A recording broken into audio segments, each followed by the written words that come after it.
Hello दोस्तों, स्वागत है आप सभी का हमारे इस यूट्यूब चैनल टारगेट फिजिटी में। दोस्तों आज के इस वीडियो में हम लोग बात करेंगे आईटीआई प्रवेश परीक्षा से संबंधित। यहाँ पे हम लोग कुछ जनरल नॉलेज के क्वेश्चन देखेंगे जो आपके आने वाले आईटीआई एंट्रेंस एग्जाम के लिए काफी इंपोर्टेंट है। तो इस वीडियो को हम लोग बिना स्किप किए शुरू से लेकर अंत तक देखिए।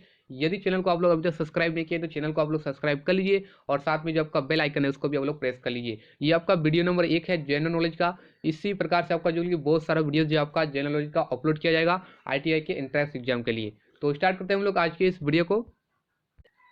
तो दोस्तों आपका फर्स्ट क्वेश्चन आपका है कि भारत में प्रथम प्रतिस्थापित होने वाला बैंक कौन सा है। तो क्वेश्चन नंबर जो आपका 1 है इसका करेक्ट आंसर जो है आपका ऑप्शन नंबर जो बी है राइट आंसर हो जाएगा एसबीआई यानी state bank of India. SBI का फुल फॉर्म क्या होता है तो स्टेट बैंक ऑफ इंडिया होता है। ये भी क्वेश्चन आपको याद रखना है, कभी कभी ये क्वेश्चन भी आपका आईटीआई के एंट्रेंस एग्जाम में आ जाता है। एसबीआई का फुल फॉर्म क्या होता है तो reserve state bank of India होता है। और पहला ऑप्शन में दिया हुआ आपका आरबीआई, तो आरबीआई का फुल फॉर्म क्या होता है तो रिजर्व बैंक ऑफ इंडिया होता है। तीसरा ऑप्शन में आपका है पीएनबी, पीएनबी का फुल फॉर्म क्या होता है तो Punjab national bank of India होता है। तो इन तीनों ही फुल फॉर्म को आप लोग याद रखिए, ये क्वेश्चन भी आपके आईटीआई के एंट्रेंस एग्जाम में आ सकता है।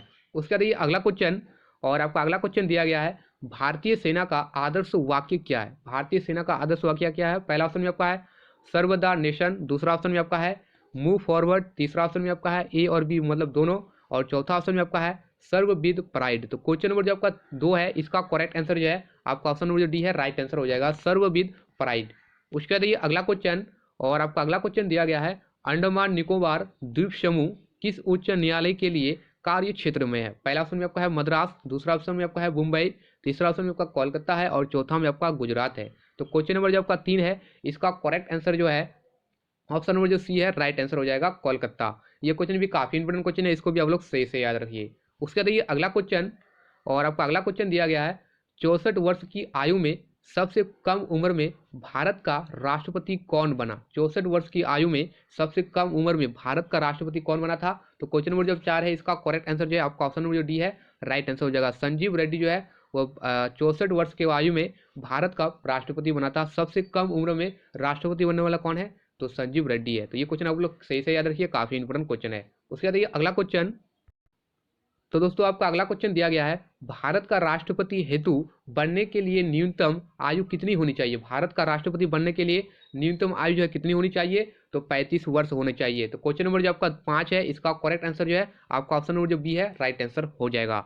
उसके बाद ये अगला क्वेश्चन, और आपका अगला क्वेश्चन दिया गया है राज्यसभा का अध्यक्ष कौन होता है। राज्यसभा का अध्यक्ष कौन होता है, प्रधानमंत्री होता है या फिर राष्ट्रपति होता है या फिर उपराष्ट्रपति होता है। तो क्वेश्चन नंबर जो आपका 6 है इसका करेक्ट आंसर जो है आपका ऑप्शन नंबर जो है सी जो है राइट आंसर हो जाएगा। उपराष्ट्रपति जो है वो आपका राज्यसभा का अध्यक्ष होता है।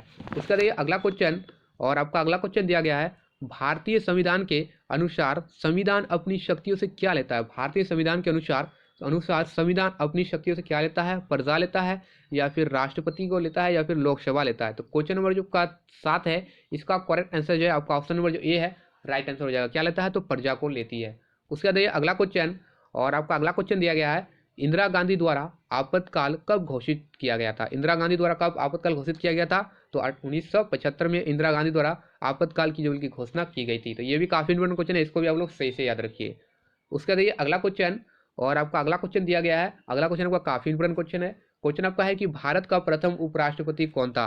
भारत का प्रथम उपराष्ट्रपति कौन था। पहला ऑप्शन में आपका है राजगोपालचारी, दूसरा ऑप्शन में आपका है राधा कृष्ण, तीसरा ऑप्शन में आपका है शास्त्री और चौथा ऑप्शन में आपका है सरदार पटेल। तो क्वेश्चन नंबर जो आपका 9 है इसका करेक्ट आंसर जो है आपका ऑप्शन नंबर जो बी है राइट आंसर हो जाएगा। राधा जो कृष्ण था वो भारत का प्रथम उपराष्ट्रपति था। उसके बाद अगला क्वेश्चन, और आपका अगला क्वेश्चन दिया गया है भारत में प्रथम एफआई कार दौड़ कहां पर हुआ था। भारत में प्रथम एफआई कार दौड़ कहां पर हुआ था, कानपुर में हुआ था या फिर नोएडा में हुआ था या फिर गाजियाबाद में हुआ था या फिर नई दिल्ली में हुआ था। तो क्वेश्चन नंबर 10 का राइट आंसर जो है आपका ऑप्शन नंबर जो बी है राइट आंसर हो जाएगा, नोएडा में हुआ था। तो ये भी काफी इंपोर्टेंट क्वेश्चन है, इसको भी आप लोग सही से याद रखिए। उसके बाद अगला क्वेश्चन, और आपका अगला क्वेश्चन दिया गया है फेरारी कार ऊपर कौन सा चिन्ह होता है। फेरारी कार के ऊपर कौन सा चिन्ह होता है। पहला ऑप्शन में आपका है घोड़ा, दूसरा में आपका है कुत्ता, तीसरा ऑप्शन में आपका पूप और चौथा ऑप्शन में आपका है तारा। तो क्वेश्चन नंबर जो आपका 11 है इसका करेक्ट आंसर जो है आपका ऑप्शन नंबर जो ए है राइट आंसर हो जाएगा। फेरारी कार के ऊपर कौन सा चिन्ह होता है तो घोड़ा का चिन्ह होता है। तो ये भी काफी इंपोर्टेंट क्वेश्चन है, इसको भी आप लोग सही से याद रखिए। उसके बाद अगला क्वेश्चन, और आपका अगला क्वेश्चन दिया गया है 15वीं लोकसभा में कुल सीटों की संख्या कितनी थी? 15वीं लोकसभा में कुल सीटों की संख्या कितनी थी? तो 543 थी। तो क्वेश्चन नंबर 12 का राइट आंसर जो है आपका ऑप्शन नंबर जो बी है करेक्ट आंसर हो जाएगा। उसके बाद अगला क्वेश्चन, और आपका अगला क्वेश्चन दिया गया है क्योटो प्रोटोकॉल किससे संबंधित है? क्योटो प्रोटोकॉल किससे संबंधित है? खेल से संबंधित है या फिर विश्व से संबंधित है या फिर जलवायु से संबंधित है? तो क्वेश्चन नंबर 13 का राइट आंसर जो है आपका ऑप्शन नंबर जो सी है करेक्ट आंसर हो जाएगा। किससे संबंधित है? तो जलवायु से संबंधित है। तो ये भी काफी इंपॉर्टेंट क्वेश्चन है, इसको भी आप लोग सही से याद रखिए। उसके बाद अगला क्वेश्चन, और आपका अगला क्वेश्चन दिया गया है पृथ्वी दिवस कब मनाया जाता है? पृथ्वी दिवस कब मनाया जाता है? तो 22 अप्रैल को पृथ्वी दिवस मनाया जाता है। तो काफी इंपॉर्टेंट क्वेश्चन है, इसको भी आप लोग सही से याद रखिए। दिवस से संबंधित आपको एक क्वेश्चन आईटीआई के एंट्रेंस एग्जाम में जरूर पूछे जाते हैं, तो आप लोग दिवस से संबंधित जितने भी क्वेश्चन है आप लोग सही से याद कर लीजिए, अलग से मैं इस पर वीडियो बना दूंगा। उसके बाद अगला क्वेश्चन, और आपका अगला क्वेश्चन दिया गया है गुजरात में गिर वन किसके लिए संरक्षित है? गुजरात में गिर वन जो है किसके लिए संरक्षित है? पहला ऑप्शन में आपका है बाघ, दूसरा में आपका है सिंह, तीसरा ऑप्शन में आपका है हाथी और चौथा ऑप्शन में आपका है हिरन। तो क्वेश्चन नंबर जो आपका 15 है इसका जो करेक्ट आंसर है आपका ऑप्शन नंबर जो बी है राइट आंसर हो जाएगा सिंह। उसके बाद अगला क्वेश्चन, और आपका अगला क्वेश्चन दिया गया है कौन जनजाति झारखंड की है? कौन सी जनजाति है जो झारखंड की है? पहला ऑप्शन में आपका है मुंडा, दूसरा ऑप्शन में आपका है कुकी, तीसरा में आपका है उरालिस। तो इस क्वेश्चन का जो राइट आंसर है क्वेश्चन नंबर 16 का, तो ऑप्शन नंबर जो ए है करेक्ट आंसर हो जाएगा मुंडा। उसके बाद अगला क्वेश्चन और आपका अगला क्वेश्चन दिया गया है हमिंग बर्ड की धरती किस स्थान को कहते हैं? हमिंग बर्ड की धरती किस स्थान को कहते हैं? पहला ऑप्शन में आपका है इस्तांबुल, दूसरा में आपका दिया हुआ है तुर्की यानी टर्की, चौथा ऑप्शन में आपका है क्यूबा और चौथा ऑप्शन में आपका है त्रिनाद। तो क्वेश्चन नंबर जो आपका 17 है इसका करेक्ट आंसर जो है आपका ऑप्शन नंबर जो डी है राइट आंसर हो जाएगा त्रिनादद।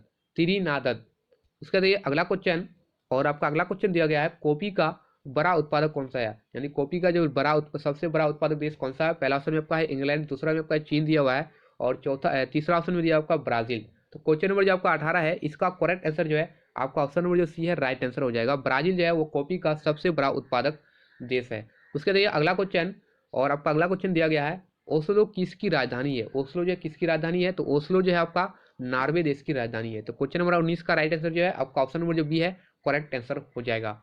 उसके बाद अगला क्वेश्चन, और आपका अगला क्वेश्चन दिया गया है सूर्य में प्रमुख तत्व है। पहला ऑप्शन में दिया आपका हीलियम, दूसरा ऑप्शन में आपका है ऑक्सीजन, तीसरा ऑप्शन में आपका है हाइड्रोजन और चौथा ऑप्शन में आपका है यूरेनियम। तो क्वेश्चन नंबर जो आपका 20 है इसका जो करेक्ट आंसर जो है आपका ऑप्शन नंबर जो सी है राइट आंसर हो जाएगा हाइड्रोजन।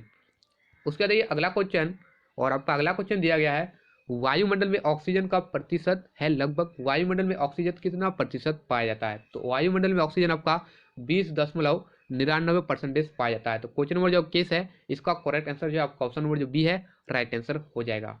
उसके बाद अगला क्वेश्चन, और आपका अगला क्वेश्चन दिया गया है बृहत्तम सागर है अटलांटिक या फिर भारतीय या फिर अंटार्कटिका या फिर पैसिफिक। तो क्वेश्चन नंबर जो आपका 22 है इसका करेक्ट आंसर जो है आपका ऑप्शन नंबर जो डी है राइट आंसर हो जाएगा पैसिफिक। उसके बाद अगला क्वेश्चन, और आपका अगला क्वेश्चन दिया गया है कौन सा देश द्वितीय विश्व युद्ध में जर्मनी के साथ था? कौन सा देश था जो द्वितीय विश्व युद्ध में जर्मनी के साथ था? तो जापान जो था, जापान इसका राइट आंसर हो जाएगा। क्वेश्चन नंबर जो 23 है इसका करेक्ट आंसर हो जाएगा। उसके बाद अगला क्वेश्चन, और आपका अगला क्वेश्चन दिया गया है BRIC देशों में सम्मिलित है। BRI देशों में कौन सा देश जो है आपका सम्मिलित है निम्न में? तो क्वेश्चन नंबर जो आपका 24 है इसका करेक्ट आंसर जो है आपका ऑप्शन नंबर जो सी है राइट आंसर हो जाएगा जापान। और वीडियो के लास्ट में आपसे एक क्वेश्चन है जिसका आंसर आपको कमेंट बॉक्स में जाकर बतलाना होगा। क्वेश्चन आपका है कि भारत का प्रथम मुस्लिम राष्ट्रपति कौन था? तो आप लोग जाइए वीडियो के नीचे और कमेंट बॉक्स में जाकर इसका आंसर आप लोग बता दीजिए। पहला ऑप्शन में दिया हुआ आपका अब्दुल कलाम, दूसरा ऑप्शन में दिया हुआ आपका डॉक्टर जाकिर हुसैन, तीसरा ऑप्शन में आपका है फखरुद्दीन अली अहमद और चौथा ऑप्शन में आपका है हिदायतुल्लाह। तो आप लोग जाइए नीचे और कमेंट बॉक्स में जाकर इस क्वेश्चन का आप लोग आंसर बता दीजिए। तो दोस्तों आज की इस वीडियो में इतना ही, मिलते हैं एक नए और फ्रेश वीडियो में, तब तक के लिए जय हिंद जय भारत।